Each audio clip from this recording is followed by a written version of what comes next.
Hola, ¿qué tal? Muy buenas tardes. Gusto en saludarles. Mi nombre es Raúl Valencia del Toro y en esta ocasión la maestra Gabriela Valencia Ayala no nos acompaña por haberse sumado al respeto al movimiento Un Día Sin Nosotras. Y desde luego nuestra firma legal, Valencia del Toro and Professionals, es respetuosa de estos temas y de este tipo de expresiones. Pero en su lugar nos acompaña el licenciado Rodrigo Valdivia, a quien presentaré en unos momentos, y que es también parte de nuestra firma legal, el director de cumplimiento normativo. Adelante, Rodrigo, por favor. Hola, ¿qué tal? Muy buenas tardes, tengan todos. Es un gusto para mí estar aquí y platicar de estos temas tan interesantes. Eh, Sinceramente, agradecemos su tiempo y el espacio que nos dan. Muchas gracias, Rodrigo. Bueno, pues queremos decirles que estamos muy contentos por el inicio de este programa, que será un programa quincenal, en el que tendremos cosas de mucho interés para ustedes. Tendremos invitados, los que les realizaremos las entrevistas correspondientes por su especialidad. Tendremos también abogados, desde luego, gente de gobierno y también empresarios. Todo esto con el objeto de nutrir este programa llamado Análisis Jurídico que emite Valencia del Toro and Professionals, nuestra firma legal. Primero quiero agradecer infinitamente al Instituto Nacional de Ciencias Empresariales y Patrimoniales, el INACIEP, y al Grupo de Investigación, Análisis y Opinión YAO, que nos hicieron favor de invitarnos para conducir este programa que estamos seguros será de mucha utilidad para ustedes. Quiero presentar al licenciado Rodrigo de Jesús Valdivia Garnica, quien es el director de cumplimiento normativo de Valencia del Toro and Professionals y que ha trabajado para esta firma legal desde hace 8 años. Antes de unirse a nuestra firma legal, el licenciado Valdivia trabajó en un despacho de abogados llamado LIDEFI por 2 años y en el tribunal, ahora Tribunal Federal de Justicia Administrativa, por 3 años. Está certificado en prevención de lavado de dinero y prevención de financiamiento al terrorismo por la Comisión Nacional Bancaria y de Valores y por ACAMS. Es licenciado en Derecho por la Universidad de Cuautitlán Izcalli y actualmente se encuentra cursando una maestría en Derecho en la Unitec. Muchas gracias, Rodrigo, por tu participación en este programa.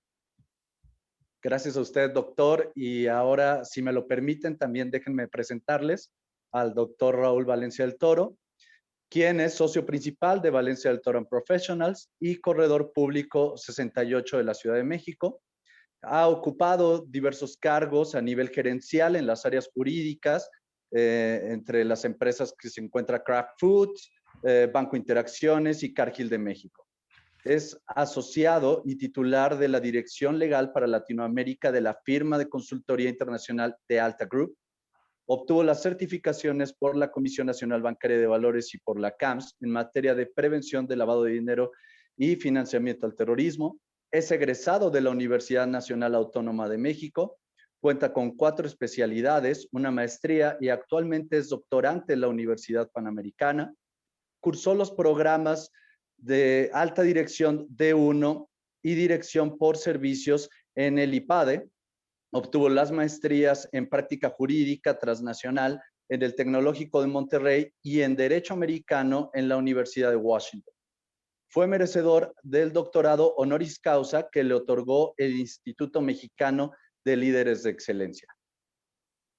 Muchas gracias, Rodrigo. Pues bueno, empecemos con este tema seleccionado para el día de hoy, que es anticorrupción. ¿Por qué es importante hablar de la anticorrupción?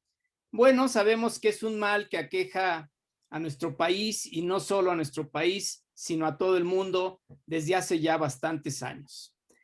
Me gustaría iniciar con la definición de corrupción. El diccionario de la lengua española nos dice que corrupción es la acción y efecto de corromper, depravar, echar a perder, sobornar a alguien, pervertir, dañar, pudrir. Y desde luego esta definición nos da una idea del impacto del tema.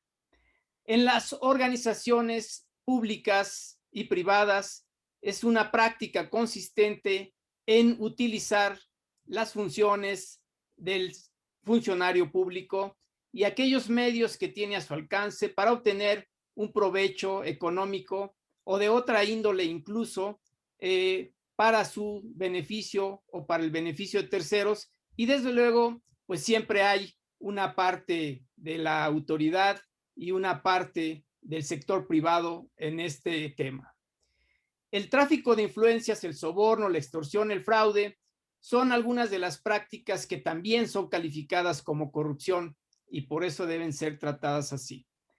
La organización Transparency International nos dice que la corrupción erosiona la confianza, debilita la democracia, dificulta el desarrollo económico y exacerba la inequidad, la pobreza, la división social y el ambiente de crisis. Con esto, pues realmente damos pie a este tema tan importante. ¿Qué daños económicos y sociales nos puede ocasionar la corrupción? Bueno, desde luego, tenemos un costo sustancial en la economía. Ya desde 2005 se habla que el costo de la corrupción a nivel mundial es el 2% del Producto Interno Bruto. Y se dice que en México, entre el 5 y 10% del Producto Interno Bruto se ocupa, digamos, en cuestiones de corrupción. Es una pérdida que tenemos como país. Un punto de mejora en el índice de percepción de la corrupción, que ahorita platicaremos de él, lleva a un incremento de entre el 0.59 y el 0.86 de la tasa del crecimiento del Producto Interno Bruto, para que se den una idea de este tema. También la corrupción provoca la existencia de políticas públicas deficientes y menos incluyentes. Debilita la capacidad del Estado para llevar a cabo sus tareas. Hay un uso ineficiente de los recursos públicos. Se distorsiona el gasto. Las políticas sociales son menos efectivas y esto lo vemos, por ejemplo, en los ámbitos de salud y educación. Hay malas decisiones en la inversión pública, baja calidad en la infraestructura, compras públicas y obras muchas veces infladas. Hay costos adicionales a las empresas, mermas en la competitividad, amenazas globales, crimen organizado, desde luego, y también esto afecta a los particulares y, por supuesto, a los grupos vulnerables de la sociedad. Rodrigo, ¿quieres continuar con esta parte de Bueno, los sí, daños económicos y sociales? podríamos continuar señalando los daños económicos y sociales. Sin embargo, también me gustaría complementar un poco de lo que está señalando, y es que internacionalmente, sin lugar a dudas, el tema de la corrupción, pues se ha vuelto dentro de las agendas de los países un tópico que sin lugar a dudas es muy importante, derivado de toda la cantidad de recursos económicos que se pierden por estas malas prácticas. Y todos los datos que acaba de mencionar el doctor se vuelven muy relevantes para empezar a sensibilizarnos acerca de la importancia de este tema. Otro de los daños económicos que se pueden percibir derivados de la corrupción es la merma principalmente en la confianza de los mercados y en las instituciones públicas respecto de aquellos países que tienen mayor incidencia en el tema de corrupción, ya que se notan como lugares con más riesgo para invertir y para que llegue recursos del extranjero. También que exista una cultura de incumplimiento, como pudiera ser la evasión de impuestos o la desigualdad, que haya bajos ahorros, crédito, incumplimiento de contratos, ¿no? Dentro de estos países, que esta situación se llegue a dar con mayor frecuencia, que se den bajos ingresos y que haya una baja capacidad para desarrollar instituciones y proveer servicios a las personas que están en esos países, la incapacidad de recaudar por parte de las autoridades fiscales, tendencias inflacionarias y también, por último, también podríamos decir que distorsiona la distribución de recursos de actividades productivas dentro de los países. Muchas gracias, Rodrigo. Muy interesante la información. Bueno, tenemos un índice a nivel internacional que emite este organismo llamado Transparencia Internacional, que es el índice de la percepción de la corrupción que califica a 180 países. El primer país es el menos corrupto y el 180 es el más corrupto. Bueno, pues resulta que México estamos calificados en 2020, que es el último, la última estadística que tenemos de este organismo internacional. Estamos calificados en el lugar 124. Eso, bueno, es malo, sí, sí es malo, pero por lo menos hay avance en esa percepción. Ahorita les platico los índices respecto de otros años. Pero este lugar 124 lo compartimos con países como Bolivia, Kenia, Kirguistán y Pakistán. Sinceramente, pues no es un lugar honroso, pero por lo menos respecto a 2019, que estábamos calificados en el lugar 130, ahora estamos en el 124, lo cual hubo un avance importante en la percepción.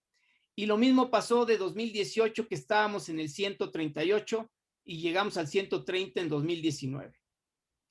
Tomando este índice desde 2012, resulta que en 2012 estábamos en el lugar 105, 2013 106, 2014 103.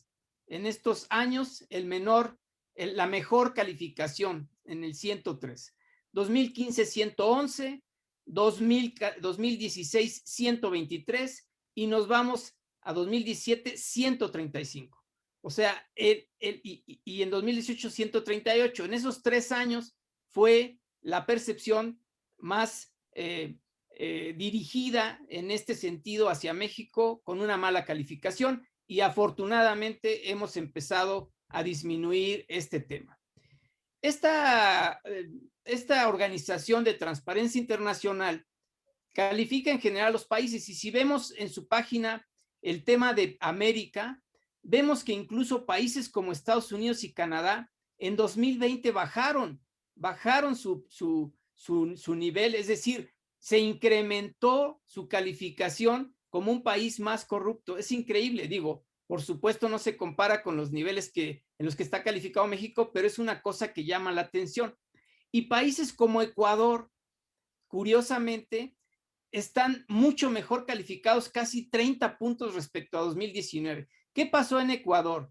En Ecuador pasó que aprobaron una ley anticorrupción en 15 de diciembre de 2020 que aparentemente les va a dar la fortaleza para limitar esta actividad de corrupción. Entonces, por eso fue también calificado Ecuador. Siguiendo con Transparencia Internacional, encontramos algunos elementos que nos da esta página. Nos dice que la corrupción puede suceder en cualquier lugar, en negocios, en gobiernos, en tribunales, en medios de comunicación y en la sociedad civil. así como a través de todos los sectores, desde salud y educación hasta infraestructura y deportes. Prácticamente toda actividad puede estar filtrada con este problema. La corrupción puede implicar a cualquier persona, políticos, oficiales de gobierno, servidores públicos, gente de negocios, agentes inmobiliarios, miembros del público, en general a todas las personas. La corrupción sucede en la sombra, frecuentemente con la ayuda de profesionales, facilitadores, como banqueros, abogados, contadores y agentes inmobiliarios, sistemas financieros opacos y compañías anónimas o pantallas, que permiten el florecimiento de esquemas de corrupción. ¿Para qué? Para lavar dinero y para esconder las riquezas ilícitas. La corrupción se adapta, es decir, se adapta a diferentes contextos y a circunstancias cambiantes. Puede evolucionar como respuesta a cambios regulatorios, legislativos e incluso tecnológicos. Esta circunstancia nos deja en una situación complicada. Tenemos que en 1997 salió la Convención para combatir el cohecho de servidores públicos extranjeros en transacciones comerciales, y México, desde luego, suscribió esa convención en 1999. El objeto de esta convención es tipificar que, conforme a su jurisprudencia, cada país en sus ámbitos penales tiene que calificar como delito aquella circunstancia por la que se ofrezca, prometa o conduzca cualquier ventaja judicial, cualquier ventaja indebida, pecuniaria o de cualquier otra índole a un servidor público extranjero, para que de forma directa o mediante intermediarios se canalice un beneficio hacia él o hacia un tercero, porque este servidor deja de actuar o deja de actuar en la forma que tenía que hacerlo, o actúa como no debería de hacerlo, en incumplimiento de sus deberes, con el propósito de hacerse de un negocio para su propia ventaja o de terceros. Posteriormente tenemos la Convención de las Naciones Unidas contra la Corrupción, que curiosamente se realizó en nuestro país en 2003 en la ciudad de Mérida. La finalidad de esta convención, que además también la estudiamos para el tema de prevención de lavado de dinero, es promover y facilitar las medidas para prevenir y combatir la corrupción. Promover, facilitar y apoyar la cooperación internacional, que se considera fundamental en esta materia, y la asistencia técnica en la prevención y lucha contra la corrupción, incluida la recuperación de activos.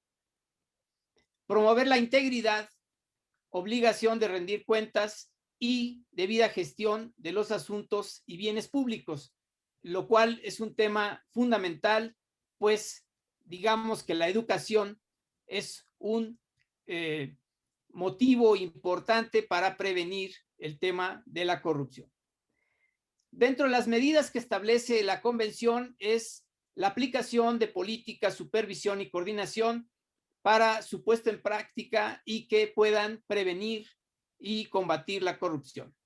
El aumento y difusión de la prevención de la corrupción. Cada estado, por supuesto, debe adoptar medidas para prevenir la corrupción y mejorar las normas contables y de auditoría, así como establecer las sanciones civiles, penales y administrativas que considere convenientes. Esto se da de alguna manera por la cooperación entre los entes públicos y privados, por los códigos de conducta para el correcto, honorable y debido ejercicio de las actividades comerciales, y desde luego la prevención de conflicto de intereses y el uso de buenas prácticas comerciales. Hay también el tema de transparencia y medidas de identidad lo cual platicaremos un poquito más adelante con el tema de la debida diligencia, y prevenir la utilización indebida de procedimientos de concesión, subsidios, licencias, etcétera. Desde luego, controles internos se vuelve un tema fundamental y que lo vemos ahora en el Sistema Nacional Anticorrupción, del que platicaremos en un momento. Esta convención exige que se tipifique como delitos el soborno, la malversación o peculado de bienes, el blanqueo o producto del delito, justamente lavado de dinero, el encubrimiento y la obstrucción de la justicia. Desde luego, nuestro país es parte de esta convención y se ha comprometido desde hace muchos años a cumplir con sus normas. Rodrigo, me gustaría que platicaras un poquito en este ámbito internacional que he estado comentando sobre el Gafi. ¿Cuál es el papel que ha tomado el Gafi? ¿Qué es el Gafi y qué papel ha tomado en este tema de la corrupción? Claro que sí, doctor. Bueno, principalmente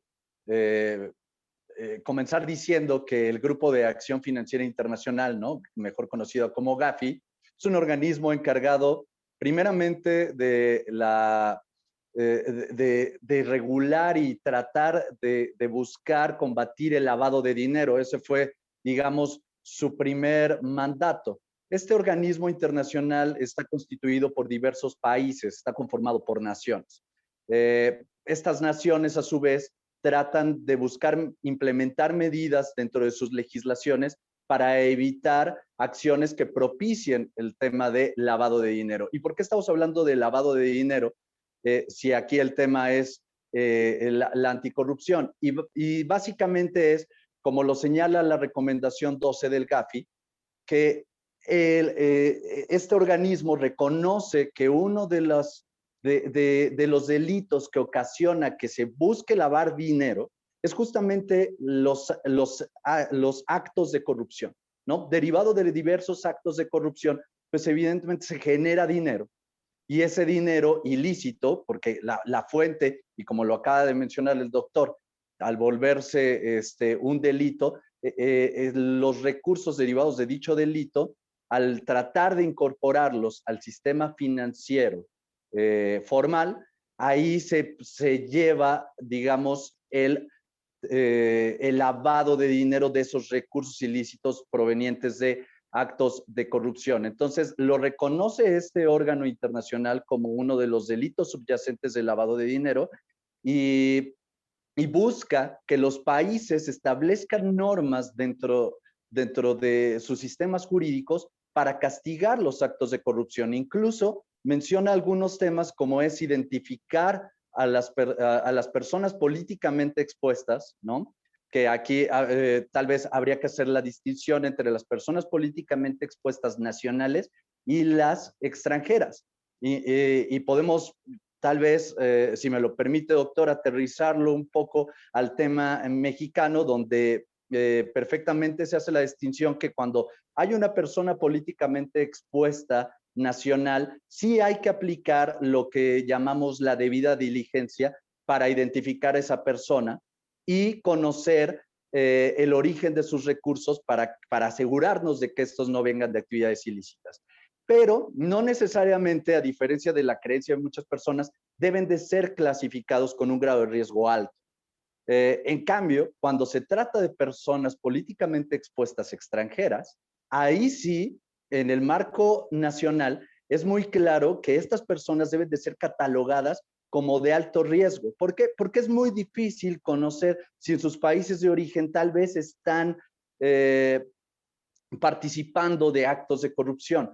Entonces, digamos que una de las herramientas que también podríamos utilizar para evitar que personas que busquen lavar dinero derivados de actos de corrupción sería justamente la debida diligencia, ¿no? Entonces, básicamente ese sería el comentario, doctor. Muchas gracias, Rodrigo. Se cortó un poquito el internet, nada más quiero aclarar este tema. En materia internacional, por personas políticamente expuestas extranjeras se califican como de alto riesgo. Y en materia nacional, No necesariamente se califican como de alto riesgo, pero se debe hacer la evaluación por las instituciones financieras para ver si efectivamente son o no de alto riesgo. Lo quise aclarar porque se cortó un poquito tu internet y no quisiera dejar esa duda a nuestra audiencia.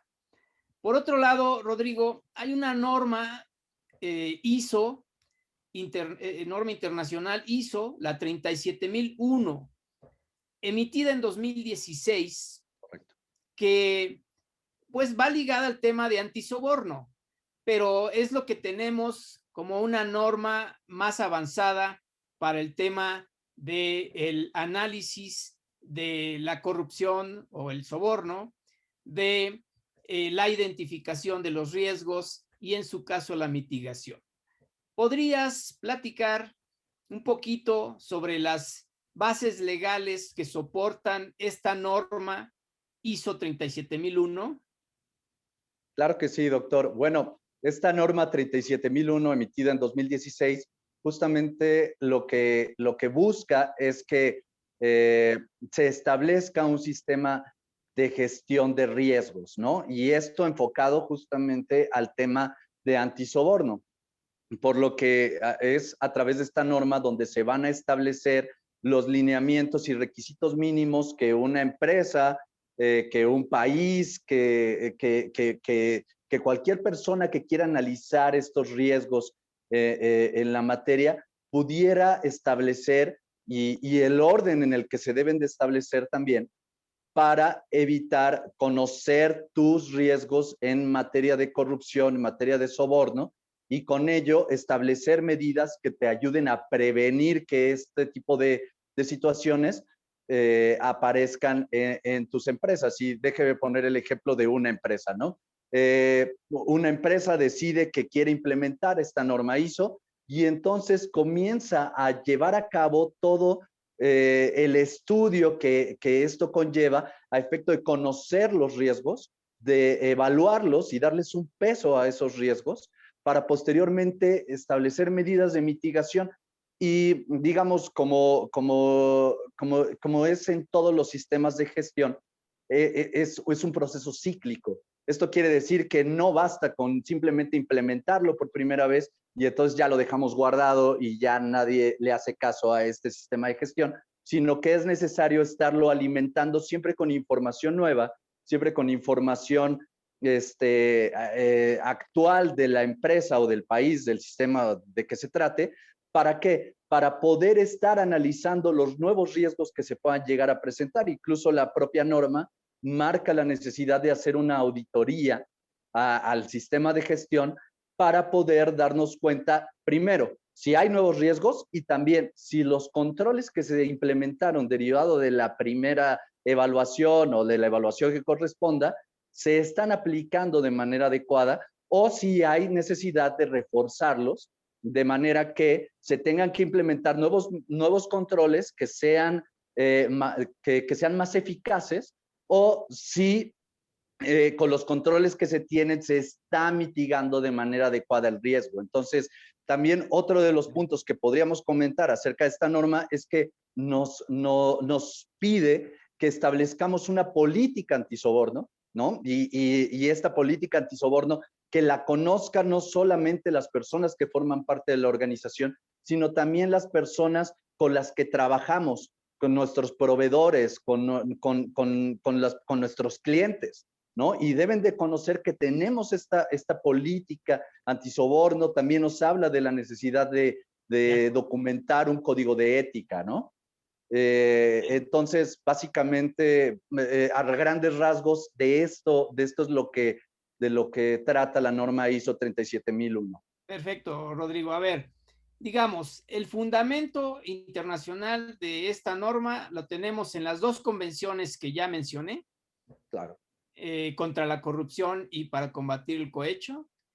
También tenemos legislación que trasciende el territorio del país que la emite, como en el caso de Estados Unidos, la Foreign Corrupt Practices Act, y en el caso de Inglaterra, the Anti-Bribery Act. ¿De acuerdo? Ahora, específicamente en los requisitos de la norma, Rodrigo, tenemos como primer punto el establecimiento del SGAS. ¿Qué es el SGAS y para qué funciona?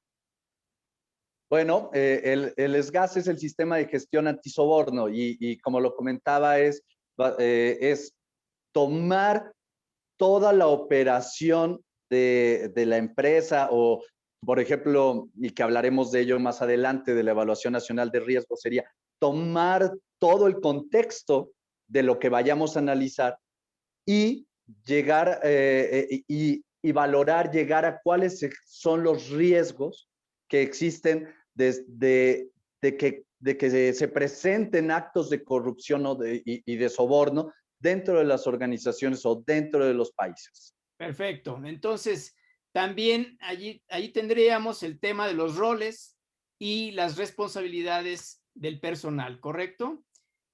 Correcto, Ahora, se tiene que definir estos roles como estructuras internas dentro del sistema de gestión para que se designen quiénes van a ser los responsables, ¿no? y desde luego se debe de tener un órgano de gobierno.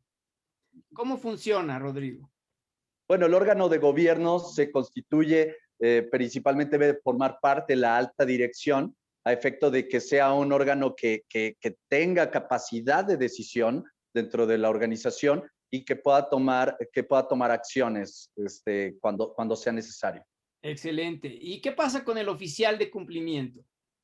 Bueno, el oficial de cumplimiento es la persona que se encarga de velar porque el sistema de gestión opere y que se cumplan con todos los requisitos de la norma, ¿no? Y que estos requisitos de la norma pues, sí, se lleven a cabo dentro de la organización, porque la norma va a involucrar, o bueno, más bien el sistema de gestión antisoborno va a involucrar a prácticamente todas las áreas de la organización para que lleven a cabo acciones encaminadas a prevenir los temas de soborno. De acuerdo. ¿Este oficial de cumplimiento es el mismo que en prevención de lavado de dinero? Bueno, pudiera ser el mismo, pudiera ser el mismo. Al final las funciones van muy ligadas. El oficial de cumplimiento en materia de prevención de lavado de dinero, si bien, digamos, funge como enlace entre la Comisión Nacional Bancaria de Valores y la entidad financiera de que se trate, en este caso, el oficial de cumplimiento en el sistema de gestión antisoborno va a fungir también como enlace entre la alta dirección, ¿no? Y las acciones que se tengan que llevar a cabo dentro del sistema de gestión.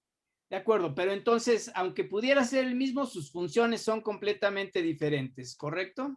Correcto, son diferentes, tanto que se trata de materias distintas, aunque, como lo mencionamos, están muy relacionadas. Perfecto. Ahora ya seguimos avanzando en esta norma y tenemos la identificación de riesgos, de la cual creo que ya lo comentaste bastante bien. Se identifican los riesgos de posible soborno al interior de la organización y justamente se analizan, se valoran y se establecen medidas de mitigación para esos riesgos.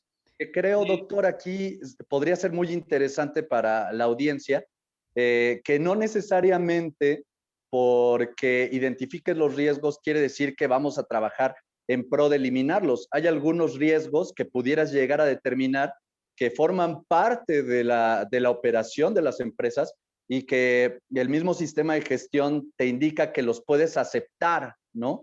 Que los tienes que los puedes aceptar y sí darles un control en específico, pero no necesariamente el riesgo se va a eliminar. Y esto es una parte bien interesante porque tú puedes controlar un riesgo y digamos este sistema de gestión para lo que sirve es para controlar los riesgos, mantenerlos en niveles adecuados para la empresa. Pero esto no quiere decir que los vayas a eliminar, porque cuando se elimina un riesgo, ya no hay riesgo, ¿no? Justo el tema es que sepamos qué riesgos tenemos y que establezcamos medidas adecuadas para que esos riesgos, su probabilidad de que ocurran, sea mucho menor gracias a estos mitigantes establecidos. De acuerdo, y digamos que en todos los sistemas de administración de riesgos normalmente tienes un riesgo inherente, que es el que mitigas con las medidas de mitigación, y un riesgo residual que difícilmente puedes eliminar, ¿correcto? Sí, o sea, cuando tú empiezas a hacer el análisis de los riesgos de soborno, pues te puedes encontrar con riesgos que no tienes ningún control y cuando les implementas, y estos son justo los inherentes que usted mencionaba, doctor, pero cuando le estableces controles, ahí es donde ya vas a llegar al riesgo residual y ese riesgo residual que tal vez sea pequeño, porque ya mitigaste gran parte del riesgo, es el que vas a estar administrando en estos procesos cíclicos que comentaba, ¿no? Y vas a estar administrándolos, pero va a ser mucho más complicado llegar a establecer medidas para irlo reduciendo. Digamos que la primera vez que se implementa el sistema de gestión, sí vas a ver una baja importante en cuanto al riesgo, pero ya después en la administración de estos mismos riesgos, ya es donde empieza la complicación y tiene que empezar el oficial de cumplimiento y los responsables del sistema a ser más imaginativos en cuanto a qué medidas aplicar y sobre todo cuáles son los riesgos, y para eso también sirve el sistema de gestión, cuáles son los riesgos que más urge administrar, ¿no? Porque también es lo que el valor agregado que da el sistema de gestión. De acuerdo, de acuerdo. Platicaste ya de la política antisoborno, lo cual es fundamental para cualquier organización que asuma esta norma ISO 37001 y también del código de ética como un código de conducta, digamos, de comportamiento de los integrantes de la organización. Respecto a la debida diligencia, en este caso de la NOM, de la ISO 37001, ¿qué elementos adicionales crees que valga la pena resaltar? Bueno, cuando hablamos de la debida diligencia en esta materia, va a depender mucho de cada empresa, ¿no? Y de con quién trate cada empresa. O sea, podríamos estar hablando de proveedores, podríamos estar hablando de casos, si estuviéramos hablando de un sistema de gestión a nivel gobierno, estaríamos hablando de los gobernados, ¿no? Entonces, ¿quiénes son las personas que representan este riesgo y cómo los vamos a identificar y cómo nos vamos a dar cuenta sobre todo, de conocer a estas personas y también darles a conocer a estas personas que tenemos un sistema de gestión antisoborno. De acuerdo, perfecto. Ya mencionaste también las auditorías como un tema de evaluación constante para poder identificar si se están cumpliendo los requisitos de la norma y si efectivamente hay una prevención de el soborno al interior de la organización. Y también mencionaste sobre la posibilidad de comunicar la política a los terceros con los que trata la organización, sean socios de negocios, sean organizaciones controladas, etcétera. ¿Qué pasa con la denuncia anónima? Bueno, es uno de los elementos fundamentales del sistema, ya que es a través de ella donde nos podemos dar cuenta, ¿no? Muchas veces los oficiales de cumplimiento donde se pueden dar cuenta de dónde flaquea su sistema, ¿no? O dónde están existiendo elementos que han sido vulnerados por las personas de la organización y que, bueno, se le levanta justamente esta red flag, ¿no? Donde se tiene que hacer la investigación. Esta denuncia evidentemente tiene que ser anónima porque se puede presentar el caso donde, no sé, una persona que forma parte de un área denuncie al director de esa área. Entonces, si no es anónima, sí pudieran llegar a haber represalias, que justamente es lo que protege el sistema de gestión para que no se presente. Ok. Y digamos que como último punto en esta norma, lo que buscaría es que haya cero impunidad al interior de esa organización, ¿correcto? Correcto. Y esto quiere decir que cuando se detecten actos de soborno, estos actos de soborno no pueden ser dejados a la ligera, sino que se tiene que aplicar las medidas que se han establecido ya en el código de conducta de manera, sin ninguna excepción, para que no se dé un mensaje de que, bueno, no pasa nada si de repente te cachamos haciendo algo, ¿no? O sea, sino que efectivamente tú perfectamente conocías que habían consecuencias y tú conocías el código de conducta, seas persona dentro de la organización, seas socio de negocios, seas cualquier persona involucrada con el sistema de gestión, en ese momento se tienen que aplicar las medidas que se establecieron en el código de conducta. Muy bien, Rodrigo, muchísimas gracias por esta explicación tan extensa. Les comentamos, nuestra firma legal, Valencia del Toro and Professionals, obtuvo la certificación en esta norma ISO 37001 en octubre del año pasado, de lo cual estamos muy orgullosos. Pasando a otro tema, ahora sí aterrizamos en el esquema nacional. Y tenemos un tema que resaltar, que es justamente el Sistema Nacional Anticorrupción, reforma realizada a nuestra Constitución en 2015, en mayo del 2015, y que adicionalmente emitió leyes nuevas y reformó otras leyes. Este Sistema Nacional Anticorrupción es la instancia de coordinación entre las autoridades de todos los órdenes de gobierno, ya sean federales, estatales o municipales, y desde luego lo que pretende es prevenir, detectar y sancionar, imponiendo este tipo de medidas por hechos de corrupción. Tenemos las legislaciones empezando por la Constitución. El artículo 113 de la Constitución fue reformado justamente en 2015 para establecer que México tendría un sistema nacional anticorrupción como esta instancia de coordinación entre las autoridades de todos los órdenes de gobierno, con esa responsabilidad de detectar, prevenir y sancionar, y a su vez con fiscalizar el control de los recursos públicos. Desde luego, también este artículo estableció la obligación de las entidades federativas para que modificaran sus legislaciones internas y se adecuasen a este nuevo sistema nacional anticorrupción, en lo cual gratamente estamos sorprendidos porque las entidades federativas han hecho, en términos generales, una muy buena labor para modificar sus leyes y tratar de ajustarse rápidamente a este sistema. Se emite una ley general del sistema anticorrupción que establece justamente estas bases de coordinación entre la federación, las entidades federativas, los municipios y la Ciudad de México, las alcaldías, para el sistema nacional anticorrupción, con el objeto, ya lo dije, de prevenir, investigar y sancionar hechos de corrupción. Y desde luego establece también el Sistema Nacional de Fiscalización. Establece esta ley principios rectores que son básicos para efectos de prevenir la corrupción, como la legalidad, la objetividad, el profesionalismo, la honradez, la lealtad, la imparcialidad, la eficiencia y la eficacia, la equidad, la transparencia, cuestión fundamental, la economía, la integridad y la competencia por mérito. Cosas que de verdad necesitamos que se apliquen en nuestro país a la letra de la ley.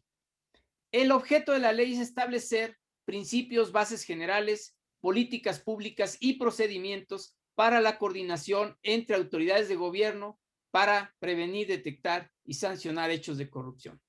También nació la Ley de Fiscalización y Rendición de Cuentas de la Federación, con el objeto de que se pueda revisar y fiscalizar la cuenta pública del país, situaciones irregulares que se denuncien respecto al actuar de las autoridades y sobre todo con el uso de recursos públicos federales, y también el ejercicio de participaciones federales, lo cual es una cosa muy importante para el manejo del financiamiento de los estados, los municipios y la propia federación. El destino y financiamiento contratado por los estados y municipios también es motivo de fiscalización por parte de esta ley. Desde luego prevé la realización de muchas auditorías para poder verificar el cumplimiento de la ley y en su caso también verifica el cumplimiento de la ley de disciplina financiera que justamente aplica para el control del endeudamiento de los estados y municipios. También se emitió una nueva ley general de responsabilidades administrativas, con el objeto de establecer responsabilidades administrativas de los servidores públicos, sus obligaciones, las sanciones aplicables a los actos u omisiones en que estos incurran y las que correspondan a los particulares vinculados con faltas administrativas graves de los propios servidores públicos y con los procedimientos justamente en su aplicación. Establece principios que rigen el actuar de servidores públicos en todas las actividades que participan, incluyendo el tema de contratación, de contrataciones públicas. Establece sanciones, ya sea que se califiquen como faltas administrativas graves o no graves de los servidores públicos y establece sanciones a particulares. También se emitió una nueva ley orgánica del Tribunal Federal de Justicia Administrativa, tribunal en el que trabajó Rodrigo hace ya varios años, y su objeto es, desde luego, determinar la integración, organización, atribuciones y funcionamiento del tribunal. Forma parte del Sistema Nacional Anticorrupción. La competencia del tribunal se fija en esa ley, su estructura, el funcionamiento y lo que atañe a su personal, y desde luego también regula el tema de precedentes, jurisprudencia y su sistematización. Hay leyes que se reforman, por ejemplo, la Ley de Coordinación Fiscal, que es justamente la forma en que se reparten los ingresos que obtienen las entidades federativas y los dan a la federación, y luego hay una forma de repartirlos que justamente lo coordina la Ley de Coordinación Fiscal, tanto para estados como para municipios, y básicamente esta ley se modifica para dar cabida a la fiscalización bajo de los recursos que se utilicen en los fondos de esa ley bajo la nueva ley de fiscalización. También se modificó la Ley General de Contabilidad Gubernamental para coadyuvar en la fiscalización de recursos públicos federales, también en términos de la nueva ley. La Ley Orgánica de la Administración Pública para efectos de control interno, para darle facultades a la Secretaría de la Función Pública en materia de anticorrupción y justamente de control interno e inspecciones. Y también se modificó la Ley Orgánica de la Procuraduría General de la República, ahora Fiscalía, para crear la Fiscalía especializada en materia de combate a la corrupción. Y desde luego tenemos una modificación muy importante en el Código Penal para establecer como delito la corrupción, imponer sanciones de destitución o inhabilitación, así por participar en contratos o concesiones de 1 año hasta 20 años, dependiendo de la gravedad de la infracción. Se estableció claramente los lineamientos del delito de abuso de autoridad y una sanción de 1 a 8 años de prisión por ese delito, el delito de coalición de servidores de 2 a 7 años de prisión y el uso ilícito de atribuciones y facultades.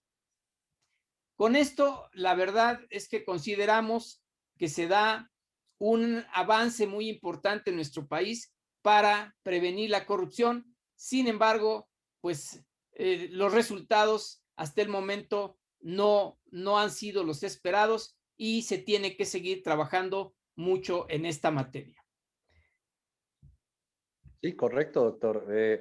Sinceramente, con lo amplio de todo este paquete de reformas por el Sistema Nacional Anticorrupción, yo quisiera preguntarle si usted considera que a esto también pudiera deberse que México haya avanzado en el índice de transparencia internacional en cuanto a su calificación. O sea, ¿esto usted considera ayuda?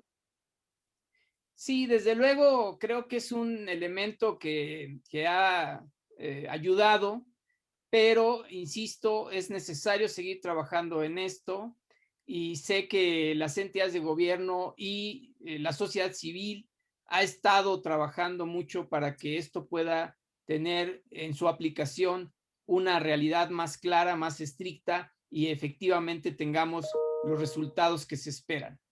Tenemos como parte, Rodrigo, de los integrantes del Sistema Nacional Anticorrupción, un comité coordinador, un comité de participación ciudadana, sistemas locales anticorrupción y el comité rector del Sistema Nacional de Fiscalización.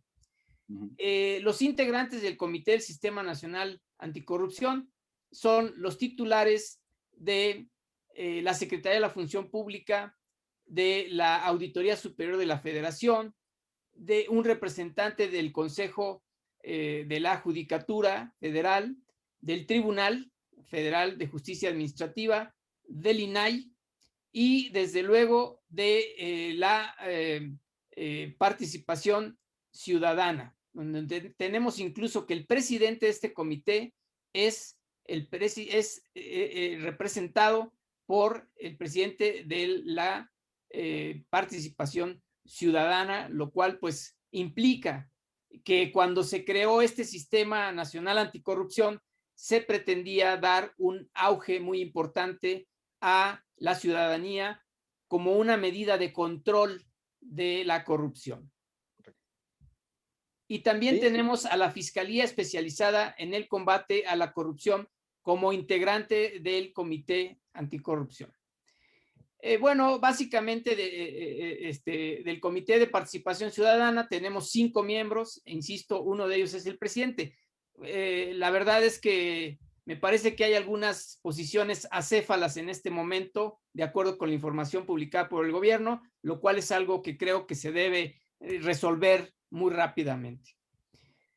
Como integrantes del Sistema Nacional de Fiscalización, cosa que también es un tema muy importante para poder ver si las cosas están funcionando o no, tenemos a la Secretaría de la Función Pública, a la Auditoría Superior de la Federación, las entidades de fiscalización superior de los estados y a las subsecretarías u otras homólogos de control interno. Esto también es algo muy importante. Y bueno, una de las formas de tener la información actualizada para poder verificar estas cuestiones es las plataformas digitales, y justamente la ley estableció una plataforma digital nacional para poder tener la información a la mano. Bueno, pasando a otro tema, Rodrigo, me gustaría que platicaras qué ha hecho la Unidad de Inteligencia Financiera y en qué ha trabajado también la Comisión Nacional Bancaria y de Valores para este tema de anticorrupción. Bueno, la Unidad de Inteligencia Financiera, digamos, en esta administración y desde la pasada han tenido una labor muy importante en este sentido. ¿Por qué? Porque han sido los encargados de llevar a cabo, por así decirlo, y como para dar contexto, han sido encargados de llevar este sistema de gestión, no necesariamente enfocado al tema de antisoborno, sino enfocado al tema de la prevención del lavado de dinero y el financiamiento al terrorismo, y en esta última actualización incluso a la proliferación de armas de destrucción masiva, y donde se incluye todo un estudio y un análisis, y esto publicado en la actualización de la Evaluación Nacional de Riesgos en octubre de 2020, donde justamente reconocen que la corrupción es uno de los temas que más alto riesgo genera para el país en materia que genera posibles recursos que puedan ser o buscar ser blanqueados a través ya sea del sistema financiero o de cualquier otra actividad, como pudieran ser las actividades vulnerables que regula la Ley Federal Antilavado. Y básicamente lo que señala es muy claro y coincide con lo que usted mencionó anteriormente, ¿no? Tenemos estructuras legales fuertes, tenemos estructuras legales suficientes para prevenir la corrupción, pero no las estamos utilizando. Y eso no lo estoy diciendo yo, lo dice así la Evaluación Nacional de Riesgos. Es poco todavía lo que se ha hecho con toda esta estructura que se ha generado. Aún pareciera que hay muchas cosas por hacer para buscar que cada vez sean menos los recursos derivados de la corrupción que se blanquean en el país. Entonces, por eso es que la Evaluación Nacional de Riesgos, y que aquí cuando digo Evaluación Nacional de Riesgos me refiero a la Unidad de Inteligencia Financiera, reconocen que la corrupción es uno de los primeros temas que México debe de buscar atacar para ir disminuyendo estos niveles, y en la medida de que se utilicen las estructuras, me parece, vamos a ir escalando, o bueno, en este caso bajando de peldaños, ¿no? En el índice de transparencia internacional.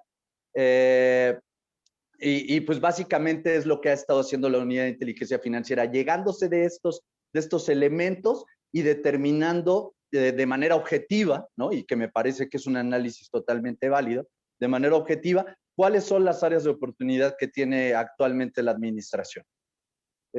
Por otro lado, la Comisión Nacional Bancaria de Valores de 2019, en línea con lo que el GAFI estableció en su recomendación 12, señala y saca la guía anticorrupción, ¿no? Que es justamente una guía para evitar que las operaciones con recursos de procedencia ilícita que tengan fondos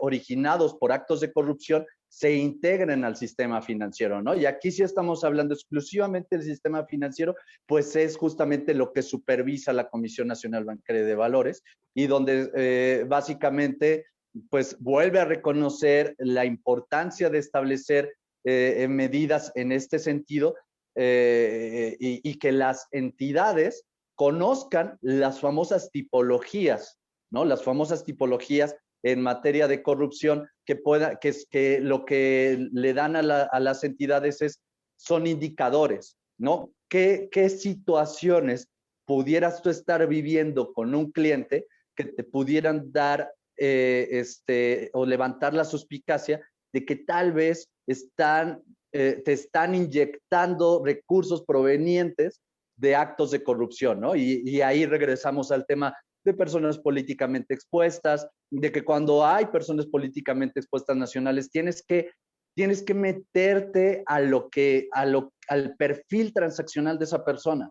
Perfecto. Con el objetivo de que a través de ello puedas conocer el origen de sus recursos. De acuerdo, Rodrigo, nos queda muy poquito tiempo, se nos ha ido muy rápido. Bueno, básicamente comentar esto que dices de la UIF también lo ratifica la Política Nacional Anticorrupción, en donde hay bastantes áreas de oportunidad y ahí se establecen varias estrategias a seguir. Por un lado. Por otro lado, las medidas de mitigación de la corrupción son principalmente la transparencia. Si las autoridades actúan de manera transparente, será muy sencillo el poder limitar esta circunstancia. Y desde luego la debida diligencia, como dijo Rodrigo. Ya simplemente nos queda muy poquito tiempo. Quisiera nada más referir que en el discurso que dio el expresidente Felipe Calderón cuando emitió la entonces ley anticorrupción en materia de contratación pública, estableció que la corrupción es un cáncer que vulnera a la sociedad, que ha sido un problema que nos ha acompañado quizá durante siglos, un mal que obstruye el desarrollo del país, que perjudica la actividad económica, que le resta recursos al público, que con un enorme esfuerzo contribuye a generarlos, que daña enormemente la competitividad de la economía, que desalienta la inversión y que propicia, entre muchos otros males, la inequidad. Esta ley fue abrogada en 2016 justamente. Los invitamos a que nos sigan en sus siguientes programas. Les damos nuestras redes sociales ahorita para que por favor también nos sigan. Cualquier duda pueden contactarnos a través de nuestra página web. Muchísimas gracias. Gracias, Rodrigo. Gracias al INACIEP. Gracias al YAO. Valencia del Toro and Professionals queda a sus enteras órdenes. Muchas gracias. Hasta luego. Buenas noches.